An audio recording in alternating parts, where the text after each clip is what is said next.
तो आज विपक्ष भी शामिल होने वाला है। गृह मंत्री अमित शाह की ओर से ये बैठक रखी गई है। मणिपुर में जो जातीय हिंसा हो रही है उसको लेकर ये बैठक रखी गई है। आपको बताते हैं, मैतेई और कुकी समुदाय के बीच टकराव जो है वो मणिपुर में लगातार देखने को मिल रहा है और इसीलिए जातीय हिंसा जो है वहां पर बढ़ गई है। अब तक हिंसा में 100 से ज्यादा लोगों की मौत हो चुकी है और ये सरकारी आंकड़े हैं। 100 से ज्यादा लोगों की मौत मणिपुर में अब तक हो चुकी है। मणिपुर में 390 लोग अब तक घायल हैं। इसीलिए कहा जा रहा है कि मणिपुर लगातार जल रहा है। आखिर मणिपुर की स्थिति सामान्य कब होगी, ये एक बड़ा सवाल है। हिंसा में गांव के गांव उजड़ चुके हैं। आप इससे समझ सकते हैं कि आखिर वहां पर स्थिति किस तरह से बनी हुई है, क्योंकि मणिपुर में जो जातीय हिंसा है वो लगातार बढ़ती जा रही है। हिंसा के बाद 2 गुटों में बंट गया है मणिपुर और स्थिति को सामान्य करने के लिए गृह मंत्री अमित शाह की ओर से आज एक सर्वदलीय बैठक बुलाई गई, क्योंकि विपक्ष लगातार इसे मुद्दा बना रहा था।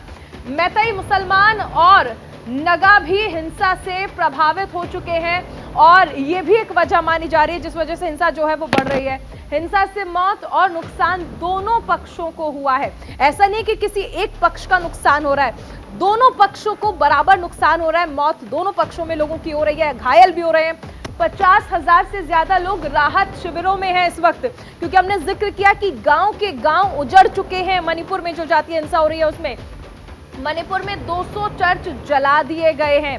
आप स्थिति देखिए कि हिंसा किस कदर भड़क रही है, बढ़ रही है।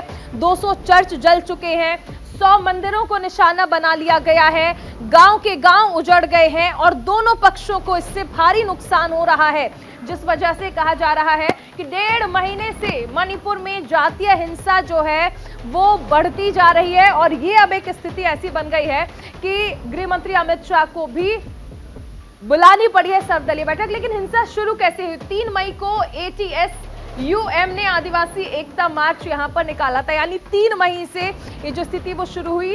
रैली चुरचांदपुर के तोरबंग इलाके में निकाली गई थी। 3 मई को रैली का आयोजन जो कि इस इलाके से निकलती है और रैली के दौरान आदिवासियों और गैर आदिवासियों के बीच हिंसक झड़प हो जाती है। तो रैली निकाली जाती है जिस दौरान आदिवासियों और गैर आदिवासियों के बीच हिंसक झड़प हो जाती है।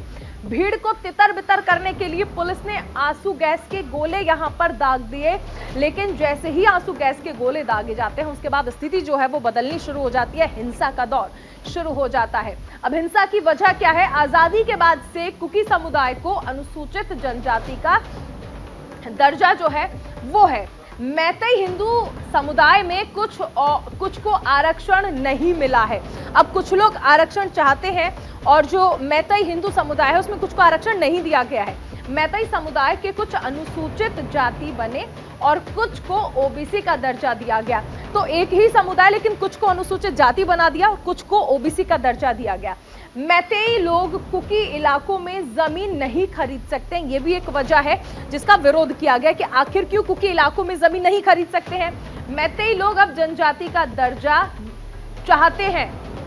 तो मैतेई लोग जो है वो दरअसल चाहते हैं कि जनजाति का उन्हें मुद्दा जो है वो मिल जाए, दर्जा जो है उन्हें वो दे दिया जाए।